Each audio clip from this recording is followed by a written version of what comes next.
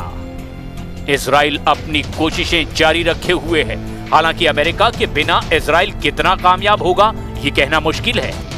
मुमकिन ये भी है कि इजराइल से बदला लेने के लिए ईरान ऑपरेशन नेगेव एक्टिव कर दे।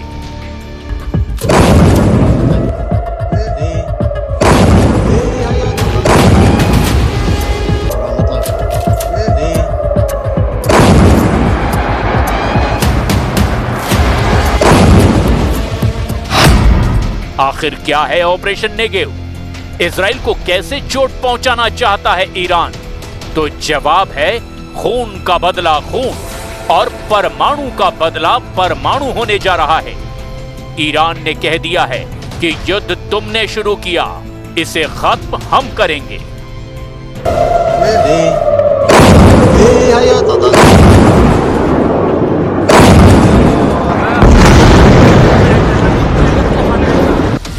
ऑपरेशन नेगेव के मायने हैं इजराइल की सबसे बड़ी और खुफिया ताकत पर हमला।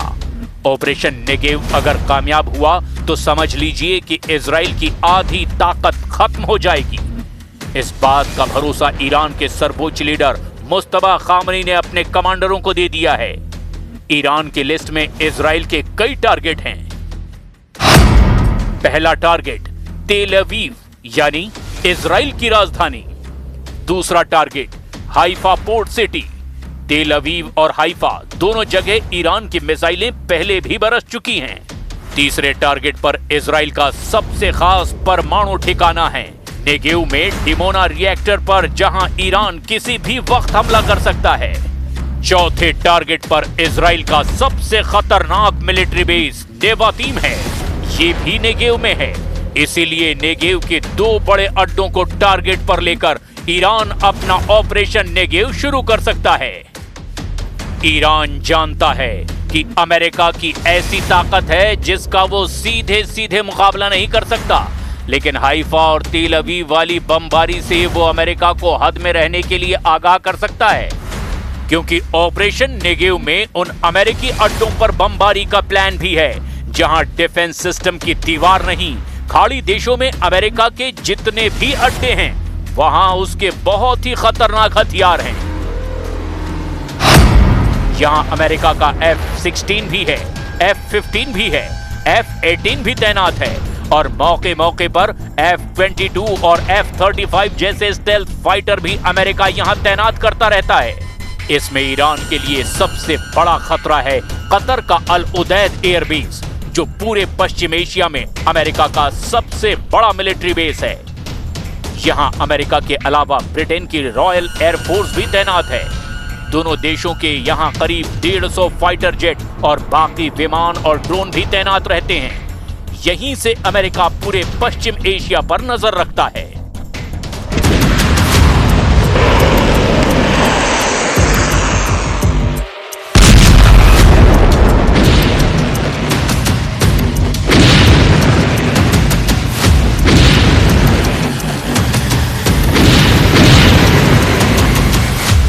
लेकिन अब इन इलाकों में रूस चीन का दबदबा कायम होना तय है, क्योंकि ईरान ने ट्रंप से जो डील की है उससे मुस्तबा खामनेई का वर्चस्व अरब वर्ल्ड में कायम हो गया है, जिससे रूस और चीन के लिए अब खाड़ी में एंट्री के सारे रास्ते क्लियर हैं।